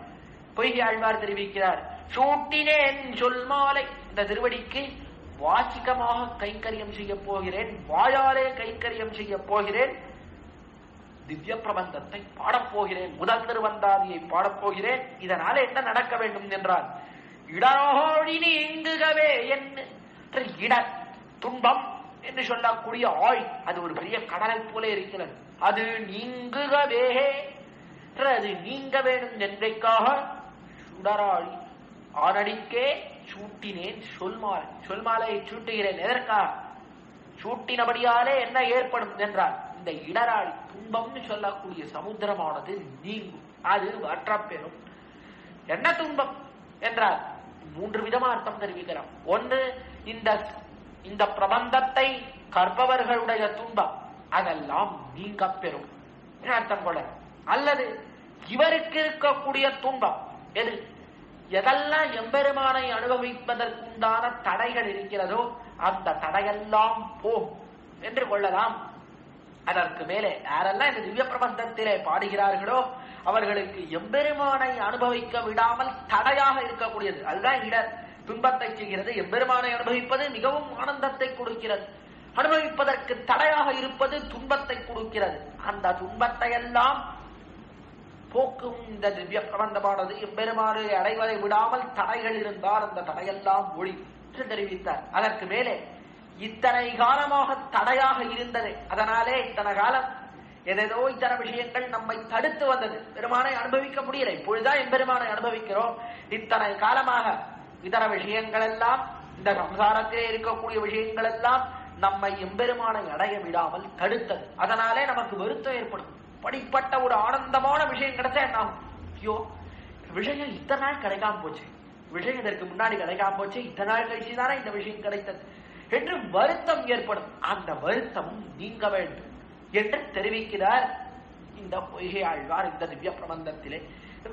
அதனாலே இடர்னு சொல்லக்கூடியது முதல்ல இந்த சம்சாரத்திலே இருக்கக்கூடியவர்கள், இதை கற்பவர்களுக்கு துன்பங்கள் எல்லாம் தொலைன்னு தெரிவித்தார். அதற்கு மேலே இதை படிக்கிறபடியாலே, இதை சேவிக்கிறபடியாலே எம்பெருமானை அடைவிடாமல் இருக்கக்கூடிய விரோதிகள் எல்லாம் தொலை. எதை போலே? தமக்கு தொலைந்தால் போலே தொலை. எப்படி இந்த ஆழ்வாருக்கு எம்பெருமானை அனுபவிப்பதற்கு உண்டான விரோதிகள் தொலைந்ததோ அதை போலே தொலை. இவருக்கு எப்படி தொலைஞ்சது? எப்பொழுது தொலைந்தது என்றால் கர்ப்பவாசம் பண்ணும் போதே தொலைந்தது. இவரே தெரிவிக்கிறார், ஒன்னு மறந்தறியேன் ஓத நீர் வந்தனம் என்று மறப்பனோ ஏடைகொள் அண்ணு கருவரங்கத்துள் கிடந்து கைதுழுதேன் கண்டேன் திருவரங்கமேயோன் திசை. முதல் உபதேசமாக திருவரங்கத்துக்கு பாசுரம் பாடுகிறார் இந்த பொய்கை ஆழ்வார். ஒன்று மறந்தறியேன் ஓதநீர் வண்ணனான். ஓதநீர் வண்ணன் அந்த சமுத்திரத்தை போலே நிறம் படைத்தவனான அந்த எம்பெருமானை ஒன்று மறந்தறியேன். அவனை மறந்து நான் அறியேன். அவனை உள்காலத்திலேயும் நான் மறந்ததே கிடையாது. எப்பொழுதும் அவனையே நினைத்துக் கொண்டிருக்கிறேன். அவனை தவிர வேறு சிந்தை எனக்கு கிடையவே கிடையாது தெரிவிக்கிறார். ஓதநீர் மன்னன் மிகுந்த சௌந்தரியத்தோட அழகோடே கூடியிருக்கிறபடியாலேயே அவனை நான் மறந்தது கிடையாது. எப்பொழுது மறந்தது கிடையாது தெரியுமா? என்னு மறப்பனோ ஏழைகள் லோகத்திலே இருக்கக்கூடியவர்களே, நீங்கள்லாம் எம்பெருமானை மறந்து விட்டு எதோ இத்தர விஷயத்திலே போய் இழிந்து கொண்டிருக்கிறீர்களே. நான் எப்படி இருந்தேன் தெரியுமா? அன்று கருவரங்கத்துள் கிடந்து கைதுழுதேன் கண்டேன். அன்ற காலத்திலே கரு அரங்கம், கரு என்று கர்ப்பம், அந்த கர்ப்பமாகிற அரங்கம், ரங்கம்னா இடம், அந்த கர்ப்பஸ்தானத்திலே தாயாரினுடைய வயிற்றிலே இருக்கக்கூடிய காலத்திலேயே கருவரங்கத்துள் கிடந்து கைதொழுதேன் கண்டேன். கைதொழுதேன், அவ்விடத்திலே இருந்தே கண்டேன், சேவித்தேன். யாரை பார்த்தேன் என்றால் திருவரங்கமேயான் திசை. திருவரங்கமேயான், திருவரங்கத்திலே இருக்கக்கூடிய எம்பெருமான், அந்த எம்பெருமானினுடைய திசை, அந்த எம்பெருமானினுடைய தன்மை இருக்கிறது, இந்த எம்பெருமானினுடைய சுபாவம், அந்த எம்பெருமானுடைய குணங்கள், அதை கண்டேன். கர்ப்பத்திலே இருக்கக்கூடிய காலத்திலேயே பார்த்தேன். கர்ப்பத்திலே இருக்கக்கூடிய காலத்திலேயே அதை நினைக்க என்ன பண்ணேன்? கைதொழுதேன். பார்த்துட்டு அப்படியா இருக்கட்டும் அப்படின்னு சொல்லிட்டு போவில்லை. அப்பொழுதே சேவித்தேன், பெருமானை சேவித்தேன். பொதுவா குழந்தையானது வயிற்றிலே இருக்கக்கூடிய காலத்திலே அதுக்கு அந்த எம்பெருமானை பற்றின நினைவெல்லாம் வருவதே கிடையாது. லோகத்திலே பிறக்கக்கூடியவர்களுக்கு எப்படி இருக்கு? இத்தனை காலமாக கீழே பற்பல காலம் இந்த சம்சாரத்திலேயே பிறந்திருக்கிறபடியாலே ருச்சி வாசனைகளாலே இந்த லோகத்தினுடைய இதர விஷயத்தினுடைய நினைவே இருக்கிறது. எம்பெருமானை பற்றி நினைவு வருவதே கிடையாது. அப்படிப்பட்ட அந்த கர்ப்பத்திலே இருக்கக்கூடிய காலத்திலேயும் எனக்கு என்ன நினைவு வந்தது தெரியுமா? எம்பெருமானை பற்றிய நினைவு வந்தது. திருவரங்கனுடைய அந்த சுபாவத்தை நினைத்து, தன்மையை நினைத்து நான் தொழுதேன், கைதொழுதேன் என்று தெரிவிக்கிறார். அப்படி இருக்கும் போது என்று மறப்பனும் ஏழைகள். எனக்கு இனிமேல் ஏதேனும் தடை வருமோ? எம்பெருமானுடைய விஷயத்தை அனுபவிப்பதற்கு தடையாக ஏதேனும் இதர விஷயம் வருமோ? வராது. ஏன்? நான் கர்ப்பத்திலே இருக்கக்கூடிய காலத்திலேயே எம்பெருமானை அனுபவித்தேன். கர்ப்பத்திலே இருக்கக்கூடிய காலத்திலேயே அந்த எம்பெருமானை பார்த்து அவனை அனுபவித்தேன். அவனுடைய கட்டாட்சம் எப்பொழுது பட்டதுன்னா எனக்கு கர்ப்பத்திலே இருக்கக்கூடிய காலத்திலேயே பட்டது. எனக்கு ஜாயமானம் நீ புருஷம் எம்பஸ்டேத் மதுசூதனம் என்று எம்பெருமான் அவன் ஜாயமான் எவனை இந்த லோகத்திலே பிறக்கக்கூடிய ஒருத்தனை எம்பெருமான் பிறக்கக்கூடிய காலத்திலேயே கடாட்சிக்கிறான். தன்னுடைய திருக்கண்களாலே பிறக்கக்கூடிய காலத்திலே பார்க்கிறானோ அவன் எப்படி பிறக்கிறான் என்றால் சாத்விக சது விஜ்ஞேய சவை மோக்ஷார்க்க சிந்தக என்று அவன் எப்பொழுதும் சாத்விகனாக இருக்கிறான். சத்வகுணமே தலையெடுத்தவனாக எம்பெருமானிடத்திலே பக்தியோடே கூடியிருக்கிறான். அவன் மோட்சத்தையே ஆசைப்படுபவனாக இருக்கிறான். யார்? எவனை கர்ப்பவாசத்திலே இருக்கக்கூடிய காலத்திலே எம்பெருமான் கட்டாட்சித்தானோ அப்படி இருக்கிறான். அப்படி இருந்தேன்னு தெரிவிக்கிறார். பொய்யாழ்வார் தெரிவிக்கிறார். எப்பொழுது தெரியுமா எனக்கு பக்தி ஏற்பட்டது? கருவரம். தான் கர்ப்பத்திலே இருக்கக்கூடிய காலத்திலே எம்பெருமான் கட்டாட்சித்தான். எல்லோருக்கும் கிடைக்கக்கூடிய பாக்கியம் அல்ல. ஒருத்தருக்கு கிடைத்தது, பிரஹ்லாதனுக்கு கிடைத்தது. பிரஹ்லாதன் அவனை கர்ப்பத்திலே இருக்கக்கூடிய காலத்திலேயே எம்பெருமான் கட்டாட்சித்தான். அதனாலே அவன் பக்திமானாக வந்து பிறந்தான். அதே போன்று என்னையும் கர்ப்பத்திலே இருக்கும் போதே கட்டாட்சித்தான். அதனாலே நான் பிறக்கக்கூடிய காலத்திலே அவன் இடத்திலே பக்தியோடே வந்து பிறந்தேன். இப்படி பிறந்த பின்பு இனிமேல் என்ன மறப்பனோ ஏழைகள்? இனிமேல் அவனை மறப்பேனா? இனிமேல் அவனை அனுபவிப்பதற்கு தடையாக எனக்கு ஏதேனும் ரஜோகுணமோ தமோ குணமோ வந்து சேருமோ? சேராது. எப்பொழுதும் சர்வகுணமே வடிவெடுத்தவனாக நான் இருப்பேன் என்று தம்மை பற்றி தாமே தெரிவித்துக் கொள்கிறார். இதுலதான் ஒரு சிறிய கேள்வி ஏற்படும். இவர் என்னவோ கர்ப்பவாசம் செய்தேன்னு சொல்றாரே, தாயார் கர்ப்பத்துல இருந்தாரா? இவர் தாயார் கர்ப்பவாசம் செய்து பிறந்தார் என்றால் கர்ப்பவாசம்னு சொன்னது இவ்விடத்துல என்னன்னா, பிறப்பதற்கு முன்பு இவர் நம்மை போலே தாய் வயிற்றிலே இருந்து பிறக்கவில்லை. ஆனால் புஷ்பத்துக்குள்ளே இருந்து பிறந்தாரு. அதனாலே புஷ்பத்துக்குள்ளே இருக்கக்கூடிய காலத்திலே என்று கொள்ள வேண்டும். எதிலே நோக்குன்னா, இந்த லோகத்திலே இந்த சம்சாரத்திலே வந்து பிறப்பதற்கு முன்பே எம்பெருமான இடத்திலே பக்தியோடு வந்து பிறந்திருக்கேனே, அப்படிப்பட்ட எனக்கு இந்த சம்சாரத்திலே இருக்கக்கூடிய இதர விஷயங்கள் எம்பெருமான இடத்திலே பக்தி செய்யாமல் தடுக்குமோ?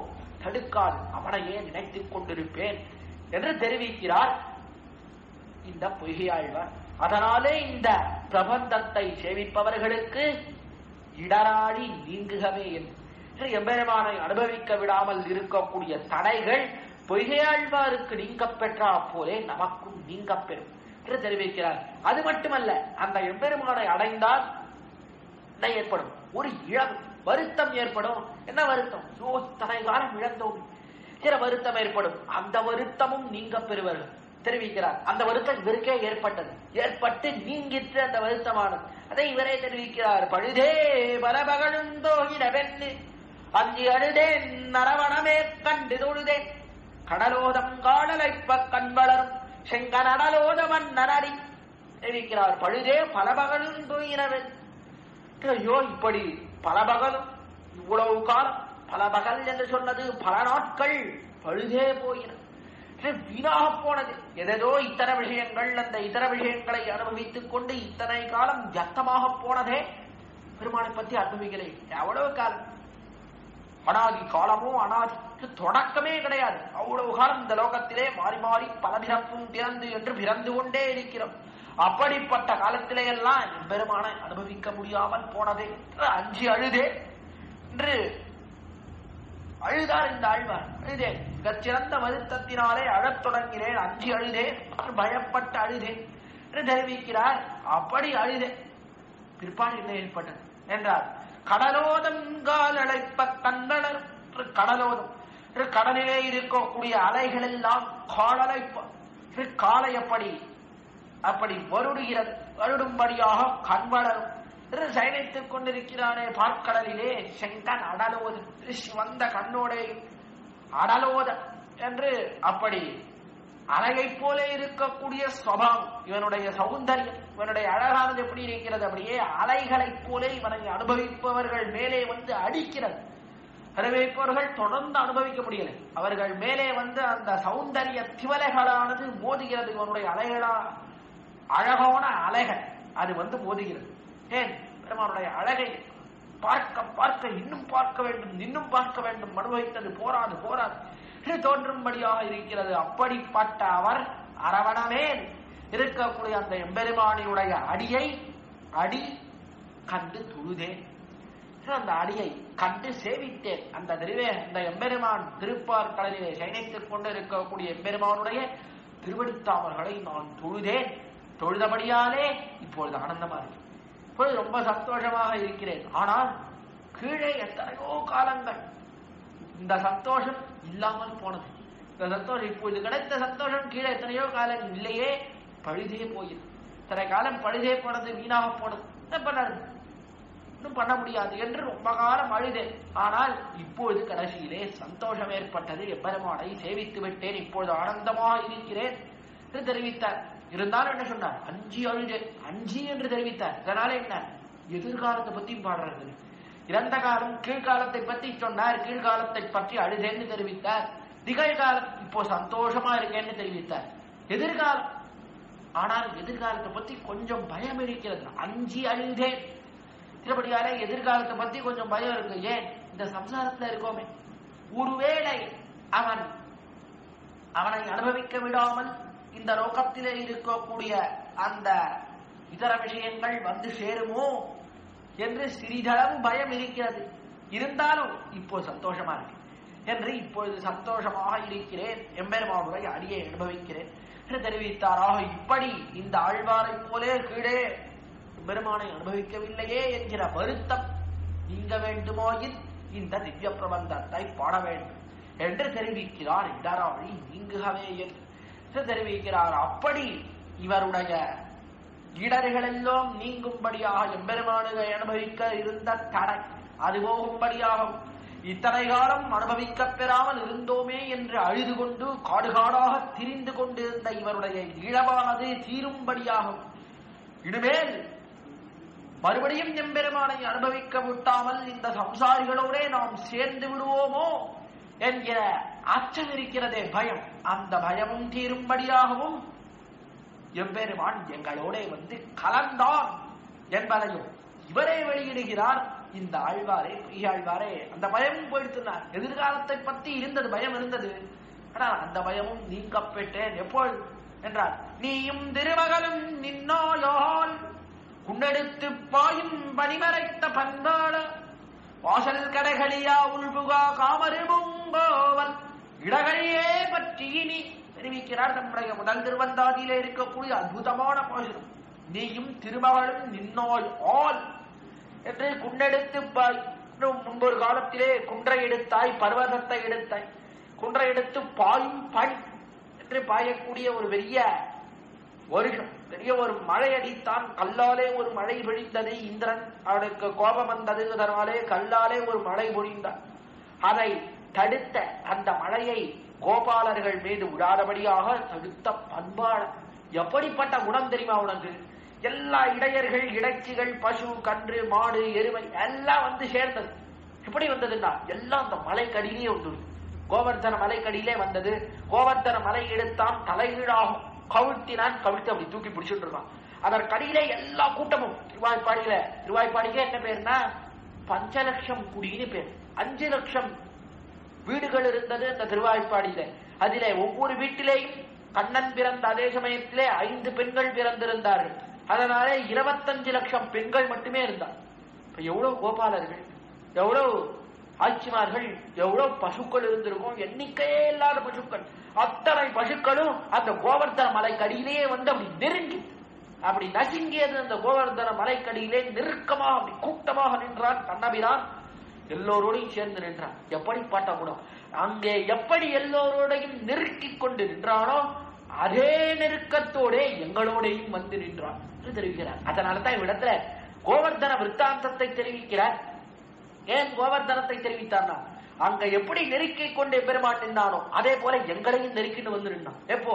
வாசல் கடைகளியா உள்புகா காமரு பூங்கோவல், காமரு பூங்கோவல் என்று எல்லோருக்கும் ஆசை ஏற்படும்படியாக இருக்கக்கூடிய புஷ்பங்களோட வயல்களோட அழகான குடியிருக்கக்கூடிய அந்த திருக்கோவலூர், அந்த ஊரிலே வாசல் கடை கழியா என்று வாசலை தாண்டி வாசலிலேயும் வெளியிலே இல்லை, வாசலுக்கு வெளியேவும் நிற்கவில்லை, உள்புகா என்று உள்ளேவும் புகவில்லை, உள்ளே புகுந்து உள்ளேயும் போடல, வீட்டுக்குள்ளேயும் போல வெளியிலேயும் நிற்க, நடுவில் எங்க இடைகளியே பற்றி இடைகளியே என்று நடுவிலே இருக்கக்கூடிய இடையிலே இருக்கக்கூடிய இடம், அந்த இடத்திலேயே இருந்தான் எம்பெருமான். யார் இருந்தான்?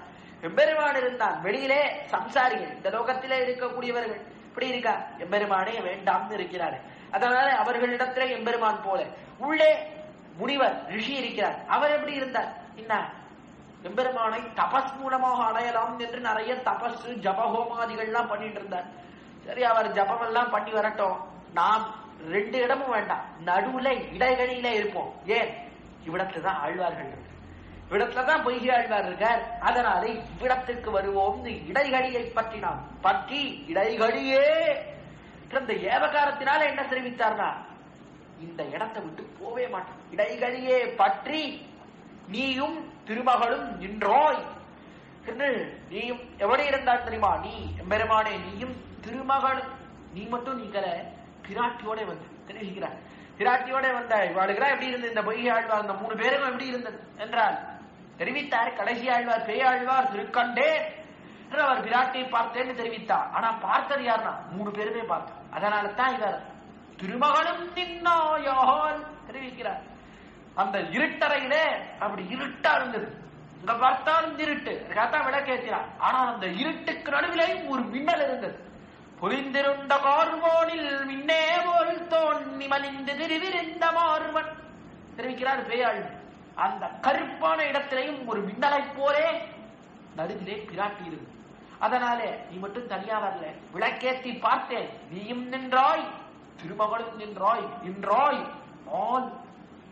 என்ன ஆச்சரியம், எப்படிப்பட்ட அற்புதம் இது! எவ்வளவு அற்புதமான ஒரு நிகழ்ச்சி நடந்திருக்கிறது, ஆச்சரியம் நடந்திருக்கிறது. நாங்கள் 3 நின்ற இடத்திலே நீ வந்து நின்றாய். இது எப்படி நின்றாய்? இடைகளையே பற்றி இனி இவ்விடத்தை விட்டு போகாதபடியாக நின்றது. திருக்கோவலூர் அவ்விடத்திலேயே நிற்கிறார். இடைகழி என்பது எதுன்னா, இப்போ திருக்கோவலூர்ல கோயிலே இருக்கக்கூடிய மூலஸ்தானம், இந்த மூலஸ்தானத்திலேதான் அதுதான் இடைகழி. அங்கே போனா இப்பொழுதும் சேவிக்கலாம். இடத்திலே உலகளந்த பெருமாள் திருக்கோவலூர் ஆயனார் அற்புதமாக உலகளந்த எம்பெருமான் அவ்விடத்திலே நின்று கொண்டிருக்கிறார். அவனுக்கு பக்கத்திலேயே 3 முதலாழ்வார்கள், அவர்கள் அவ்விடத்திலேயே எழுதியிருக்கு. அப்படிப்பட்ட அந்த இடைகழி, அந்த இடைகழியே பற்றி இதுமேல் அவ்விடத்தை விட்டு போமாட்டேன் எப்பொழுதும் அவ்விடத்திலேயே எழுந்தருள் இருக்கிறார். ஏன்? அதுதான் ஆழ்வார்கள் கிடைத்த இடம் தான். அவ்விடத்தை விட்டு போலாமா? போகக்கூடாது, அவ்விடத்திலேயே இருக்க வேண்டும். ஏன்? ஆழ்வார்கள் நமக்கு 3 பேர் கிடைத்தார், ஒருத்தர் இல்ல, 2 பேர் இல்ல, 3 பேர் கிடைத்தார்கள். இதை போல இன்னும் நிறைய பேர் கிடைப்பானோ? யாராவது ஒருவர்களோ ஆழ்வார்கள் எப்படி இருந்தா, எம்பெருமானே நீயே வேண்டும், உன்னையே தஞ்சம் என்று வந்தோம் என்று சொல்லக்கூடிய 3 கிடைத்தார்கள். இதை போல இன்னும் பல பேர் கிடைப்பார்களோ என்கிற நப்பாசையாலே இன்னும் நின்று. அப்படிதான் எல்லா திவதேசத்திலும் ஏனிக்கிறான். திவதேசங்களுக்கெல்லாம் என்ன பெருமை? மற்ற கோயில்களுக்கு இல்லாத பெருமை திவதேசங்களுக்கு உண்டு. ஏன்? மற்ற கோயில்கள் எல்லாம் 100 வருஷம் தான் பிரதிஷ்டை செய்த எம்பெருமான் 100 வருஷம் தான் எழுந்தருள் இருப்பன் என்று சாஸ்திரம் தெரிவிக்கிறது. ஆனால் திவதேசங்கள்ல இப்படி கிடையவே கிடையாது. எப்பொழுதும் அவ்விடத்திலே எழுந்தருள் இருக்கிறான். வெள்ளத்திளங்கோயில் கைவிடேல் என்று தெரிவித்தார் நம்மாழ்வார். இளத்திளங்கோயில் அது எப்படி இருக்கிறது? இளங்கோயிலாக இருக்கிறது. அது ஒரு பாலாலயம், அது பெரிய பிரதானமான கோயில் கிடையாது, அது சிறிய கோயில். எது பிரதானமான கோயில்னா நம்முடைய மனசுதான் பிரதானமான கோயில். அந்த பிரதானமான கோயிலிலே வந்து சுப்பிரதிஷ்டிதமாக இந்த மனதிலேயே நிற்க வேண்டும் என்பதற்காக என்ன பண்றான்னா பாலாலயமாக வெளியிலே இருக்கக்கூடிய இந்த சிறிய கோயிலிலே இருக்கிறான். அதுதான் திவதேசம். அந்த திவதேசங்களை கைவிடேல் என்று ஒரு காலத்திலே விட்டு போக மாட்டேன்.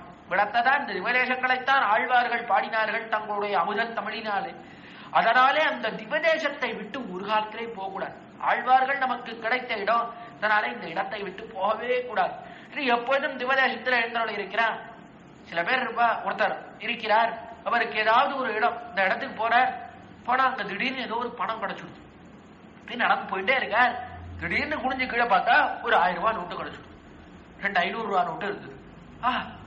ஆச்சரியம், 2 500 ரூபாய் நோட்டு அதை எடுத்து விட்டேன். யாரும் பக்கத்துல பார்த்தாரு, யாரும் பார்க்கல, நாளை எடுத்து பாக்கெட்ல வச்சுட்டு போயிட்டேன். பார்க்கிறார், அவரை என்ன பண்றார், டெய்லி அதே நேரத்துல அதே இடத்துக்கு வந்து பாக்குறாரு. நேற்றுக்கு 1000 ரூபாய் கிடைச்சதே, இன்னைக்கு கூட சேர்த்து ஒரு 2000 ரூபாய் நோட்டா கிடைக்குமோ இன்னும் ஒரு நப்பாசு. அதனாலே வந்து தினமும் அவ்விடத்திலே வந்து பார்க்கிறார். அதே போன்றுதான் எம்பெருமான் நமக்கு ஆழ்வார்கள் கிடைத்தார்களே, இதே போன்று வேறு யாரேனும் கிடைப்பார்களோ என்பதற்காக அவ்விடத்திலே இனி என்ற அவ்விடத்தை விட்டு வெளியே செல்லாமல் எல்லா திவதேசத்திலேயும் எழுந்தருளி இருக்கிறான். அதிலேயும் திருக்கோவலூர்ல இன்னும் பிரதிஷ்டிதமா எழுந்தருளி இருக்கான். ஏன் இங்க 3 பேர் கிடைச்சா, மற்ற இடத்துல ஒருத்தர் தான் கிடைச்சார். இங்க 3 ஆழ்வார்கள் கிடைத்தார்களே, அதனாலே இந்த இடத்தை விட்டு போகவே கூடாது என்று எம்பெருமான் இந்த திருக்கோவலூரிலேயே எழுந்தருளி இருக்கிறான் என்று தாங்கள் எம்பெருமானை பார்த்த விற்த்தாந்தத்தை தாமே வெளியிடுகிறார் பெரியாழ்வார். இவர் தாமே தம்முடைய திருவாக்காலே தெரிவிக்கிறார். அவ்விடத்திலே அப்படி நிற்கிறார். நிக்கிறது எதற்கா? ஏன் எழுந்தருளி இருக்கிறார்? அவ்விடத்திலிருந்து அடியார்களுடைய ஹிருதயத்துக்கு போவதற்காக. ஹிருதயம்தான் பிரதானமான கோயில். அவ்விடத்திலிருந்து புறப்பட்டு ஹிருதயத்துக்கு போவதற்காக அவ்விடத்தில் இருக்கிறார். அதை போலேதான் ஹிருதயத்துக்கு வந்து சேர்ந்தான். யார் ஹிருதயத்துக்கு வந்தான்னா பொய்கையாழ்வார் ஹிருதயத்துக்கு வந்தான். திருக்கோவலூர்ல என்னவோ நின்று இருக்கான். திருக்கோவலூர்ல இன்னும் நம்மை போல இந்த ஆழ்வார்களை போலே பல பேரினுடைய ஹிருதயம் கிடைக்குமா, ஹிருதயத்துக்கு போலாமான்னு நின்றுட்டே இருக்கான். இருந்தாலும் முதல்ல கிடைச்சவர் அவர் விடுவானார். முதல்ல கிடைத்தவர் யார்? பொய்கையாழ்வார். அவர் தான் முதல்ல கிடைத்தார். அவரை விடலாமா? கூடாது. அவருடைய ஹிருதயத்திலே வந்து அவ்விடத்திலேயே நிற்க வேண்டும் என்று நினைத்தான். வந்து சேர்ந்தார் அவருடைய ஹிருதயத்துக்கு. அதை தாமே கடைசியிலே தெரிவிக்கிறார். 99வது பாசுரத்திலே தெரிவிக்கிறார் ஸ்ரீ பொய்கையாழ்வார். உளங்கண்டாய் நன்னெஞ்சே உத்தமனென்னு உளங்கண்டாய் உழுவார் உள்ள துளங்கண்டாய் வெள்ளத்தின் உள்ளானும் வேங்கடத்து மேயானும் உள்ளத்தின் உள்ளான் என்று ஓர் தெரிவிக்கிறார். உளங்கண்டாய் நன்னெஞ்சே, நல்லெஞ்சே, நல்ல நெஞ்சு. எப்படிப்பட்ட நெஞ்சு நீ? எம்பெருமானையே பாடுகிறாய். எப்படிப்பட்ட நல்லெஞ்சே? உளங்கண்டாய். அவன் உளன் இருக்கிறான். யார் இருக்கிறார்? எம்பெருமான் இருக்கிறான். எப்பொழுதும் இருக்கிறான். அவன் இல்லை என்பது கிடையாது. எப்பொழுதும் அவன் எழுந்தருளி இருக்கிறான். அவன் இல்லாத சமயமே கிடையாது. எப்பொழுதும் இருக்கிறான். உளங்கண்டாய் நல்லெஞ்சே உத்தமன் என்று உளங்கண்டாய். நமக்கு உபகாரம் செய்தவன், மிகவும் உயர்ந்தவனாக இருக்கக்கூடிய அந்த எம்பெருமான் உளன் கண்டாய், அவனை பார்த்தாய். எங்கே இருக்கிறான் என்றால் உள்ளுவார் உள்ளத்துடன் கண்டாய். அவன் யாரெல்லாம் அவனை நினைக்கிறார்களோ அவர்கள் ஹிருதயத்திலே தான் இருக்கிறான். ஹிருதயத்திலே இருக்கிறான், வேறெங்கேயோ இல்லை. அவர்களுடைய ஹிருதயத்திலே யார் அவனை நினைக்கிறார்களோ அவர்கள் ஹிருதயத்திலே புக வேண்டும் என்றுதான் கோயில்களிலேயே நிற்கிறார். நாளை அவர்கள் நினைப்பவர்களுடைய ஹிருதயத்திலே பார்க்கலாம். அவனை சேவிக்க வேண்டுமா?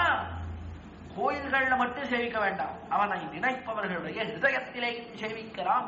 உள்ளுவார் உள்ளத்துடன் கண்டாய் வெள்ளத்தின் உள்ளானும் வேங்கடத்து மேயானும் உள்ளத்தின் உள்ளான் என்னோர் தெரிவிக்கிறார். வெள்ளத்தின் உள்ளான், வெள்ளத்தின் உள்ளான் பெரிய சமுத்திரத்திலே படுத்துக் கொண்டிருக்கக்கூடியவன், திருப்பார்க்கடல்லே சயனித்துக் கொண்டிருக்கக்கூடிய எம்பெருமானும் வேங்கடத்து மேயானும் திருவேங்கட மலை, அவ்விடத்திலே எழுந்தருளி இருக்கக்கூடிய எம்பெருமான். திருவேங்கட மலைன்னு சொன்னது திவதேசங்களிலே எழுந்தருளி இருக்கக்கூடிய எம்பெருமானும் எங்கே இருக்கிறார் என்றால் உள்ளத்தின் உள்ளான் என்னோர். இப்போ என்னுடைய உள்ளத்தை தான் இருக்கு, இங்கெல்லாம் இல்லை. இப்போ எங்க இருக்கிறான் என்றால் என்னுடைய உள்ளத்திலே இருக்கிறான் எம்பெருமான். என்னுடைய ஹிருதயத்துக்கு வந்து சேர்ந்து விட்டான். நெஞ்ச பார்த்தே சொல்றான். நெஞ்சே, நன்னெஞ்சே, நல்ல நெஞ்சே கண்டுகொள். எங்க இருக்கான் தெரியுமா? உனக்குள்ளதான் இருக்கு. உள்ளத்தின் உள்ளான். அந்த உள்ளத்திலே வந்தான். இனிமே விடுத்து விட்டு போக மாட்டான் என்று ஓர் சந்தோஷப்படு. அவ்விடத்திலேயே என்றதை அறிந்து கொள். இடத்துல இருக்கான். இனிமேல் அவ்விடத்தை விட்டு வேறு எங்கேயும் செல்ல மாட்டான். அவ்விடத்திலேயே எழுந்தருளி இருப்பது. ஒரு இடம் போவான். அதுதான் அவனுடைய பிரபாவம். கல்லும் கடகடலும் நைகுந்த மாநாடு புல்லென்னுழிந்தரகுள் ஏபாவம் வெள்ளரடியான் நிரங்கரியான் உள்புகுந்து நீங்கான் அடியேன உள்ளத்தகான்.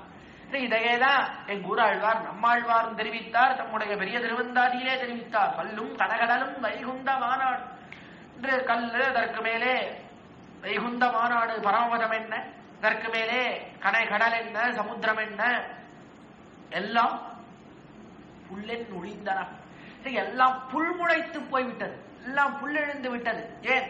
பெருமான் இல்லை, புல்லெழுந்து விட்டது. எங்க இருக்கான் என்றால் வெள்ளரடியான் நிரங்கரியான் உள்புகுந்து நீங்கான் அடியேனது உள்ளத்தகம். என்னுடைய உள்ளத்துக்கு வந்துட்டான். அவ்விடத்துல இருந்த எல்லா எம்பெருமானும் என்னுடைய ஹிருதயத்துக்கு வந்து சேர்ந்து விட்டான். இவ்விடத்தை விட்டு நீங்க மாட்டான் என்று ஆழ்வார் நம்மை பார்த்து தெரிவித்தார். இவர் யாரை பார்த்து சொல்றாருன்னா தன்னுடைய நெஞ்சையே பார்த்து சொல்றார். பொய்கை ஆழ்வார் நம்முடைய நெஞ்சையே பார்த்து தெரிவிக்கிறார். நெஞ்சே, நன்னெஞ்சே, உள்ளத்தின் உள்ளார். என்னுடைய உள்ளத்துக்குள்ளேதான் வேங்கட மலையிலே இருப்பவனும் திருவேங்கட மலையிலே இருப்பவனும் திருப்பார்கடலிலே இருப்பவனும் உள்ளத்திலே வந்து சேர்ந்து விட்டான். இனிமேல் இவ்விடத்தை விட்டு போக மாட்டான் என்று அற்புதமாக தெரிவித்து தம்முடைய திவ்ய பிரபந்தத்தை தலை கட்டுகிறார். எவ்வளவு அற்புதமாக இருக்கக்கூடியது, ஆச்சரியமாக இருக்கக்கூடியது. பாலே தமிழர் பேர் வைக்கிறார் சுவாமி நம்மாழ்வார். முதலாழ்வார்களுக்கே பேர் இருக்கிறார் பாலே தமிழர். இவர்களுடைய தமிழே எப்படி இருக்கக்கூடியதுன்னா பாலை போல இருக்கக்கூடியது, ரொம்ப இனிமையாக இருக்கக்கூடியது, ரொம்ப சாப்பிடுவதற்கு மிகவும் சுலபமாக இருக்கக்கூடியது. பால் எப்படி இருக்கு, சின்ன குழந்தை கூட முதல்ல பாலைத்தான் உண்கிறது. அதனாலே குழந்தையும் பருகலாம்படி இருக்கக்கூடிய பெருமை பாலுக்கு உண்டு. அதை போலத்தான் இந்த பிரபந்தங்கள் ரொம்ப சுலபமாக இருக்கக்கூடியது. சிறிய வயதோடே கூடிய சிறிய குழந்தைகள் கூட கற்கலாம்படியாக சிறிய சிறிய பாசுரங்களாக இருக்கக்கூடியது. ஆனால் சாஸ்திரார்த்தங்களை அடக்கி இருக்கக்கூடியது. அது இவர்களுடைய பிரபாவம். செஞ்சோர் கவிகள் என்றே இவர்களை அழைக்கிறார் என்று பார்க்கிறோம். சுவாமி நம்மாழ்வாரும் அழைக்கிறார் செஞ்சோர் கவிகள் என்று. இவர்களை போலே கவிகள் கிடையாது. அற்புதமான கவிகள், செந்தமிழ் பாடுவார். இவரைத்தான் திருமங்கையாழ்வாரும் அழைக்கிறார். செந்தமிழை பாடக்கூடியவர்கள், அற்புதமாக பாடக்கூடியவர்கள் என்று இந்த முதலாழ்வார்களை நம்மாழ்வார், திருமங்கையாழ்வார் முதலியவர்கள் எல்லோரும் கொண்டாடும்படியாக அப்படிப்பட்ட கவிகளுக்குள்ளே சேட்டராக இருக்கக்கூடியவர் இந்த பொய்கையாழ்வார் என்பதிலே எந்த விதமான சந்தேகமும் கிடையாது. அப்படிப்பட்ட வாக்பன்மையோடே கூடியவர் இந்த முதல் திருவந்தாதியை பாடினார். பாடியவர் எப்படி தலை கட்டுகிறார்?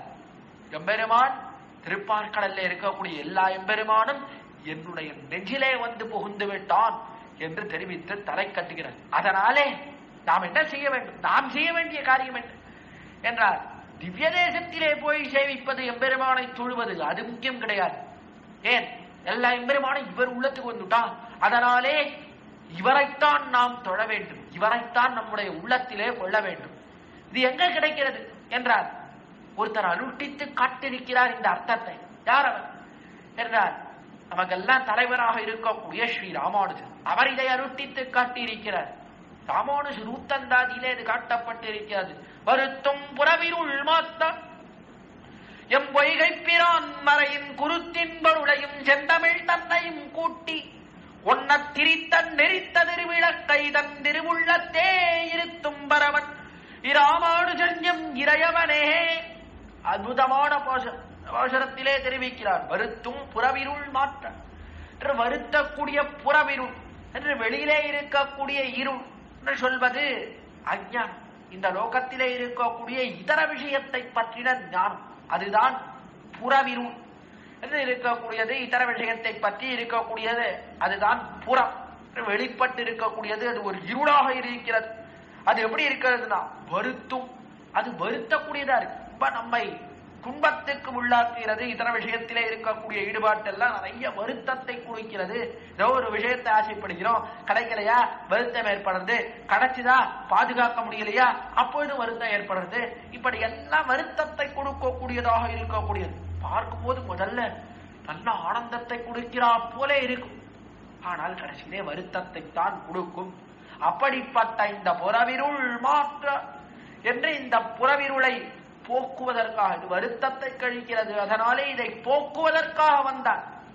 அறத்தும் புறவிருள் மாத்த எம் பொய்கை பிரான் மறையின் குருத்தின் பொருளை, அதை போக்க வேண்டும் என்பதற்காக அன்றைய காலத்திலே எம்முடைய பொய்கை பிரான் நமக்கு உபகாரம் செய்தவர், மகோபகாரராக இருக்கக்கூடிய இந்த பொய்கையாழ்வார் பொய்கை பிரான் என்று அழைக்கிறார். பெரிய காரியம் செய்தார். என்ன பண்ணார்? மறையின் குருத்தின் பொருளை என்ற வேதம், அந்த வேதத்தினுடைய அர்த்தத்தையும் செந்தமிழ் தன்னையும் கூட்டி, இந்த வேதத்தினுடைய அர்த்தத்தையும் செந்தமிழ் என்ற அற்புதமான தமிழ், அமுத தமிழ், அந்த தமிழையும் கூட்டினார் இவர். சமஸ்கிருதத்திலேயே வடகலையிலேயே இருந்தால், சமஸ்கிருத வேதமாகவே இருந்தால் அறிவதற்கு அரிதாக இருக்கும். அதனாலே புரியும்படியாக செந்தமிழிலே மாற்றுவோம் என்று செந்தமிழிலே தெரிவித்தார். செந்தமிழ் தன்னையும் கூட்டி ஒன்ன திரித்தன் நெறித்த திரு விளக்கு என்று, ஒன்ன திரித்து ரெண்டுத்தையும் அப்படி திரித்த, ரெண்டுத்தையும் சேர்த்த அப்படி ஒரு திரியாக ஆக்கினார். திரித்தன் நெறித்த திருவிளக்கை, அப்படிப்பட்ட இவருடைய திவ்ய பிரபந்தம் இதுவே ஒரு விளக்காரு. ஏன்? இதுதான் வருத்தும் புறவிருள் மாத்த, இது நம்முடைய புறவிருள் எல்லாம் போக்குறதே, இத்தர விஷயத்திலே இருக்கக்கூடிய அஞ்ஞானத்தை எல்லாம் போக்குகிறது. அதனால இதுவே ஒரு விளக்கு. அப்படிப்பட்ட இந்த விளக்கை கொடுத்தவர் பொய்கையாழ்வார் விளக்கை எப்படி கொடுத்தார் என்றால் ரெண்டு திரித்து கொடுத்தார். சமஸ்கிருதத்தையும் தமிழையும் திரித்து திரியாக்கி அதிலிருந்து இந்த விளக்கை கொடுத்தார். அப்படி விளக்கை கொடுத்த அந்த பொய்கையாழ்வாரை, திவ்ய பிரபந்தமாக இருக்கக்கூடிய அந்த விளக்கை கொடுத்த இவரை தம் திருவுள்ளத்தே இருத்தும் பரமன், அவரை தம்முடைய திருவுள்ளத்திலேயே கொண்டிருக்கக்கூடியவன், எப்பொழுதும் அவருடைய திருவுள்ளத்திலே, ராமானுஜருடைய திருவுள்ளத்திலே பொய்கையாழ்வாரை கொண்டிருக்கக்கூடிய ராமானுஜன் எம் இறையவன். படிப்பட்ட எம்பெருமானார் நமக்கு இறையவன் என்று தெரிவிக்கிறார். ஆக நாமும் என்ன செய்ய வேண்டும்? எம்பெருமானாரினுடைய வழியை பின்பற்ற வேண்டும். எப்பொழுதும் பொய்கையாழ்வாரை நம்முடைய மனதிலே கொள்ள வேண்டும். எல்லா உபதேசத்தை எம்பெருமானையும் மனதிலே கொண்ட பொய்கையாழ்வாரை நாம் தொட வேண்டும்.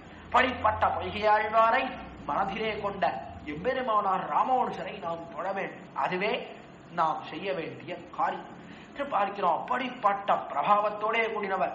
ஒரு நாள் பேசினால் முடியக்கூடியதே அன்று இவருடைய பிரபாவம். அப்படிப்பட்ட பெரிய பிரபாவத்தோட கூடியிருக்கக்கூடிய இந்த பொய்கையாழ்வார், அப்படிப்பட்ட பொய்கையாழ்வாரை பற்றி இந்த மாதம், இந்த கார்த்திகை மாசத்திலே பேசும்படியான ஒரு பாக்கியம் ஏற்பட்டது. ஐப்பசி மாசத்துல தானே பேசியிருக்கணும். இவர் ஐப்பசியில் ஓணத்திலே தானே பிறந்தார் என்றால் இவரை கார்த்திகை மாசத்திலே பேசுவதிலேயும் ரொம்ப பொருத்தம் உண்டு. ஏன்னா கார்த்திகை மாதத்திலே தான் நாம் விளக்கை எல்லாம் ஏற்றணும். கார்த்திகை மாதம் தான் நாம் தினமும் விளக்கை ஏற்றி வாசலிலே வைக்கிறோம். அதற்கு மேலே கார்த்திகை என்ற தினம் பெரிய விளக்கை எல்லாம் ஏற்றுகிறோம். இவர் தான் விளக்கை ஏற்றினார். உண்மையிலேயே முதல்ல நம்முடைய சம்பிரதாயத்துக்கே விளக்கேற்றினவர் யார் என்றால் இந்த பொய்கையாழ்வார் தான். அதனாலே இவரை கார்த்திகை மாதத்திலே அனுபவிப்பதும் மிகவும் உச்சிதமாக இருக்கக்கூடியது, மிகவும் பொருந்தியதாக இருக்கக்கூடியது. அதனாலே இவர் தான் பெரிய விளக்காக ஏற்றினார். பெரிய சொக்கப்பானை என்றெல்லாம் பெரிய விளக்கை எல்லாம் பார்க்கிறோம் திவதேசத்திலே. இவர் ஏற்றின விளக்கு எப்படி? லோகத்தையே விளக்காக கொண்டு விளக்கை ஏற்றினார். நம்முடைய புறவிகளெல்லாம் நீங்கும்படியாக ஒரு விளக்கை ஏற்றினார். அப்படிப்பட்ட இவர் ஏற்றின விளக்கை பற்றி விளக்கேற்றும் மாதமான இந்த கார்த்திகையிலே அனுபவிக்கும்படியான ஒரு பெரிய பாக்கியம் ஏற்பட்டது. அப்படிப்பட்ட பாக்கியத்தை ஏற்படுத்தி கொடுத்த இந்த நெல்லை சஹஸ்ரநாமம் மண்டல் அதை சேர்ந்தவர்கள், அதற்கு மேலே நெல்லை திருக்கூட சபை அதை சேர்ந்தவர்கள் இருவருக்கும் அடிய தலையல்லால் கைமாறிலேன் என்று இப்படிப்பட்ட ஒரு பாக்கியத்தை ஏற்படுத்தியதற்காக நன்றியை தெரிவித்து, மேலும் அடியோமோடும் நின்னோடும் பிரிவின்னி 1000 பல்லாண்டு இதே போல இன்னும் பல உபன்யாசங்கள் இதிலே நடக்க வேண்டும், அதிலே அடியேனும் வந்து சொல்ல வேண்டும் என்று இந்த ஓட்டியிலே பிரார்த்தித்துக் கொண்டு, இத்தனை காலம் பொறுமையாக இருந்த உங்கள் அத்தனை பேருக்கும் அடியேன் தலையெல்லாம் கைமாறிலேன் நன்றியை தெரிவித்துக் கொண்டு இந்த அர்த்தங்களை எல்லாம் போதித்த அடியனுடைய திருப்பாட்டனார், திரு தகப்பனார் இவருடைய திருவடித்தாமர்களுக்கும் பல்லாண்டு பாடி அமைகிறேன். எப்பொழுதும் பொய்கை ஆழ்வாரினுடைய திருவடித்தாமர்களையே மனதிலே பொய்கமுனி வடிவழகும் பொற்பதம் அதையே நினைத்துக் கொண்டு காலத்தை போக்கும்படியாக உங்களுடைய திருவடித்தாமர்களே பிரார்த்தித்துக் கொண்டு அமைகிறேன். குற்றங்குறலை க்ஷமிக்க பிரார்த்திக்கிறேன்.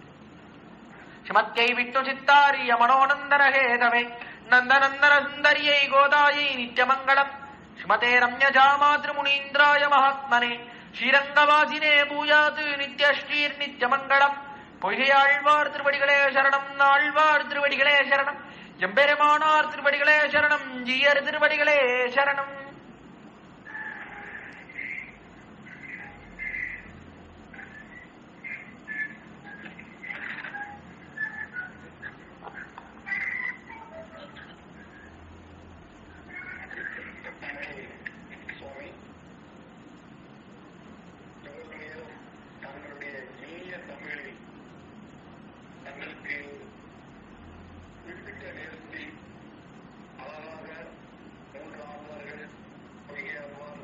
ராமானுஜர்